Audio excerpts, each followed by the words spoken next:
Hello friends and all the viewers, welcome back to my YouTube channel Medicine Science Nursing. So friends, आज के इस video में anatomy and physiology के 30 most important MCQs को discuss करने वाले हैं यूनिट 1 में।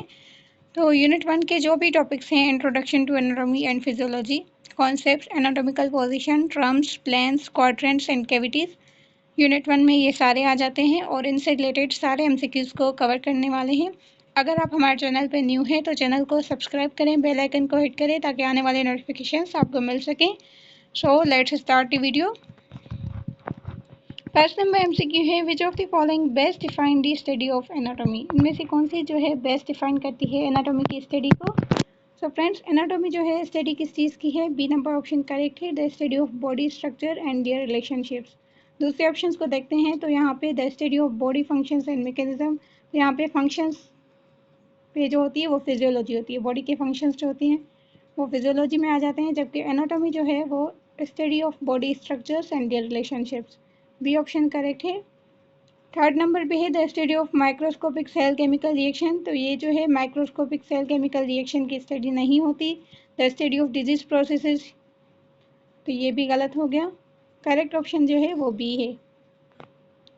इसकी थोड़ी सी एक्सप्लेनेशन दी गई है। एनाटॉमी जो है रिफर करती है study of structure, shape of the body and its parts, whereas physiology focus करती है किस चीज़ पर? बॉडी पार्ट्स के फंक्शंस पर। नेक्स्ट एमसीक्यू है, which branch of anatomy focuses on structure that can be examined without a microscope. So friends, इसका correct option क्या होगा? ग्रॉस एनाटॉमी, जिसको मैक्रोस्कोपिक एनाटॉमी भी कहा जाता है। इसमें ये ब्रांच है एनाटॉमी की जो कि फोकस करती है उन स्ट्रक्चर्स पर जो कि हम एग्जामिन कर सकते हैं विदाउट अ माइक्रोस्कोप, जिसको हम नेक्ड आई से देख सकते हैं। Gross anatomy involves examining relatively large structure that are visible without the use of microscope. Next MCQ है, in the standard anatomical position how are the palms of hands oriented. So friends, इसका correct option क्या होगा? Anatomical position में palm जो होती है hands की वो किस डायरेक्शन में होती हैं, कैसे होती हैं? सो फ्रेंड्स, इसका करेक्ट ऑप्शन क्या है? Facing backward, facing forward, facing inward, facing upward. So friends, इसका करेक्ट ऑप्शन है B number, facing forward anteriorly. इसकी एक्सप्लेनेशन दी गई है, in standard anatomical position the individual stand erect, facing forward, upper limbs at side with palm facing forward.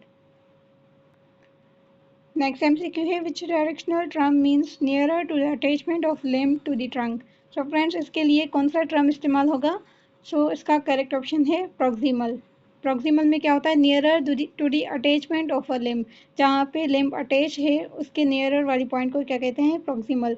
और attachment की point से दूर वाले एरिया को क्या कहते हैं? डिस्टल। तो यहाँ पे करेक्ट ऑप्शन है प्रॉक्सिमल। प्रॉक्सिमल का मतलब होता है nearer to the point of attachment of a limb to the trunk, जैसे कि the elbow is proximal to the wrist. Elbow जो होती है वो प्रॉक्सिमल होती है रिस्ट के मुकाबले में, क्योंकि रिस्ट जो होती है वो डिस्टल पार्ट में आ जाती है, एल्बो पहले आ जाता है। नेक्स्ट एमसीक्यू है, the knee is dash to the ankle. तो नी जो होता है एंकल के क्या होता है? डिस्टल होता है, प्रॉक्सिमल होता है, इंफीरियर, एंटीरियर। सो फ्रेंड्स, इसका करेक्ट ऑप्शन है proximal. Knee is dash to the ankle, ankle के मुकाबले में नी जो होता है वो प्रॉक्सिमल होता है, because the knee is closer to the attachment point of leg. Leg की जो अटैचमेंट पॉइंट होती है तो नी जो होती है वहाँ पे क्लोजर होती है, जैसे कि हिप और ट्रंक जो है ये अटैचमेंट पॉइंट होती है लेग की, तो इसके क्लोजर नी होगी या एंकल, तो नी जो है क्लोजर है, इस वजह से प्रॉक्सिमल नी जो होगी वो प्रॉक्सिमल होगी then the ankle, it is proximal to the ankle. Next MCQ है, which anatomical plane divides the body into equal right and equal left halves, equal right and left halves. So friends, इसका correct option क्या होगा?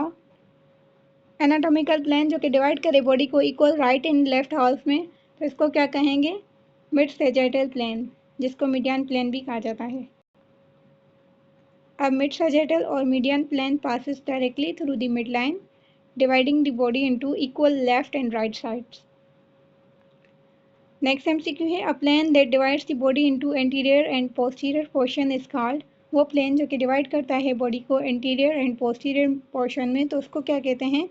Correct option is frontal, जिसको coronal plane भी कहते हैं। The frontal or coronal plane divide the body or organ vertically into front, anterior and back, posterior portions. Next MCQ है a transverse plane divide the body into. Transverse plane जो होता है वो divide करता है बॉडी को कैसे, equal upper and lower part में। तो यहाँ पे इसका करेक्ट ऑप्शन क्या होगा, superior upper and inferior lower portions. A transverse plane cut horizontally across the body to divide it into superior top and inferior bottom sections. Friends, इसकी images के साथ एक्सप्लेनेशन अलग से लेक्चर अपलोड किया गया है यूनिट 1 एनाटॉमी का, तो आप वो देख सकते हैं, जिसमें इमेजेस के साथ समझाया गया है कि कौन सा प्लेन कैसे होता है और कैसे जो है डिवाइड करता है। तो वो सारी इमेजेस वहाँ पे लेक्चर में दी गई हैं। नेक्स्ट एमसीक्यू है which directional term refers to the structure being closer to the mid line of the body. तो फ्रेंड्स, करेक्ट ऑप्शन है, इसका करेक्ट ऑप्शन क्या होगा, जिसमें पूछा जा रहा है कौन सा डायरेक्शनल टर्म है जो कि रिफर करता है स्ट्रक्चर को जो कि क्लोज है mid line of the body. Mid line of body की जो मिड लाइन है उसके साथ जो स्ट्रक्चर क्लोजर है उसको क्या कहते हैं। सो फ्रेंड्स, इसका करेक्ट ऑप्शन है मीडियल। मीडियल जो कि मिड लाइन से क्लोजर हो। Medial describe a position closer to the anatomical mid line of the body, जैसे कि the sternum is medial to the shoulder. Sternum जो होती है वो मीडियल होती है शोल्डर के। नेक्स्ट एमसीक्यू है the lungs are located within which major ventral body cavity. So friends, इसका करेक्ट ऑप्शन क्या होगा, लंग्स कौन सी कैविटी में लोकेटेड होता है। Correct option is thoracic cavity. Thoracic cavity occupies the chest region and encloses the pleural cavities containing lungs and pericardial cavity containing heart. Thoracic cavity जो होती है ये ऑक्यूपाई करती है चेस्ट का रीजन को, चेस्ट के रीजन को ऑक्यूपाई करती है और इसके अंदर प्लूरल कैविटीज़ होती हैं जिसमें लंग्स शामिल होते हैं और इसके अलावा पेरिकार्डियल कैविटी होती है जिसमें हार्ट होती है। नेक्स्ट एमसीक्यू है what muscle separates the thoracic cavity from the abdominal pelvic cavity. So friends, कौन सा मसल जो है थोरेसिक कैविटी को एब्डोमिनो पेल्विक कैविटी से सेपरेट करता है। उसका करेक्ट ऑप्शन है डायाफ्राम। डायाफ्राम एक डोम शेप स्केलेटल मसल होता है that physically separate the upper thoracic cavity from lower abdomino pelvic cavity. Next MCQ है which of the following organ is located in right upper quadrant of the abdomen. Abdomen के right upper quadrant में कौन सा organ located होता है। तो friends, mainly जो होते हैं 9 रीजन्स होते हैं बॉडी में। जो एब्डोमेन है, एब्डोमेन में 9 रीजन्स होते हैं जो कि मैं लेक्चर में बताना भूल गई थी, वहाँ पे वो स्लाइड जो है ऐड नहीं की गई थी। सो फ्रेंड्स, यहाँ पे मैंने ये वाली इमेज बना दी है जिसमें 9 रीजन्स है। ये एब्डोमेन है, फॉर सपोज ये एब्डोमेन है, इसमें 9 रीजन्स है। तो इसमें जो राइट अपर क्वाड्रेंट होगा ये जो है राइट अपर क्वाड्रेंट है।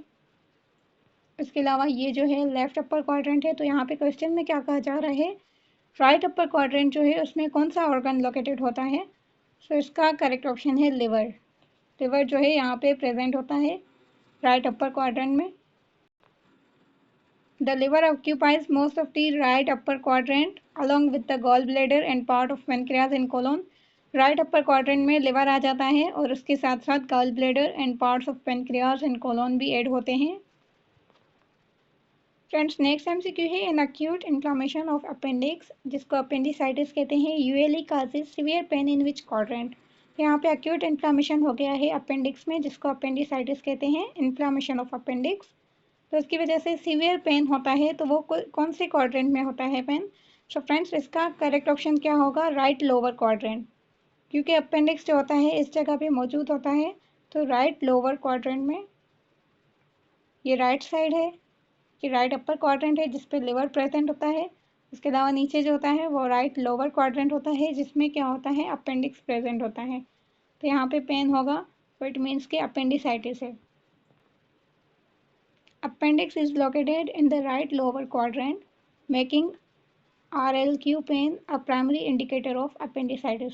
तो इस जगह पे जो पेन होता है राइट लोअर क्वाड्रेंट में, तो ये प्राइमरी इंडिकेटर होता है अपेंडिसाइटिस का। नेक्स्ट एमसीक्यू है the spleen is primarily located in which abdominopelvic quadrant. Spleen जो होता है वो कौन से एब्डोमिनोपेल्विक क्वाड्रेंट में आता है, लोकेटेड होता है। सो फ्रेंड्स, इसका करेक्ट ऑप्शन है ए नंबर, लेफ्ट अपर क्वाड्रेंट। जैसे कि यहाँ पे इमेज बनाई है जिसमें ये 9 रीजन्स है 1 2 3 4, 5, 6, 7, 8, 9। तो यहाँ पे लेफ्ट अपर क्वाड्रेंट कौन सा होगा? ये जो है लेफ्ट अपर क्वाड्रेंट है, जबकि ये राइट अपर क्वाड्रेंट है। यहाँ पे लिवर है, तो लेफ्ट साइड पे क्या होता है? स्प्लीन होता है। तो स्प्लीन प्राइमरीली लोकेटेड होता है कौन सी एब्डोमिनो पेल्विक क्वाड्रेंट के लोकेशन क्या होती है? तो इसका करेक्ट ऑप्शन है left upper quadrant. Spleen is located in left upper quadrant of the abdomen, tucked beneath the diaphragm, और ये डायाफ्राम के नीचे होता है, and posterior to the stomach, and stomach के पोस्टीरियर होता है, पीछे वाली साइड होता है स्टोमक की। नेक्स्ट एमसीक्यू है, how many abdominopelvic regions are created bye 2 horizontal and 2 vertical lines across the abdomen? So friends, इसका करेक्ट ऑप्शन क्या होगा? 9 रीजन्स। एब्डोमिनोपेल्विक रीजन्स कितने होते हैं? 9 होते हैं, जो कि क्रिएट किए जाते हैं 2 horizontal lines and 2 vertical lines.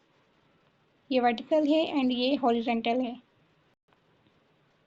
Clinicians divide the abdominopelvic cavity into 4 quadrants for quick reference, and anatomists use 9 distinct regions for detailed description. Clinicians जो होते हैं उन्होंने abdominopelvic cavity को 4 quadrants में डिवाइड किया है क्विक रेफरेंस के लिए, जबकि एनाटोमिस्ट जो होते हैं उन्होंने 9 डिस्टिंक्ट रीजन्स में डिवाइड किया है डिटेल्ड डिस्क्रिप्शन के लिए।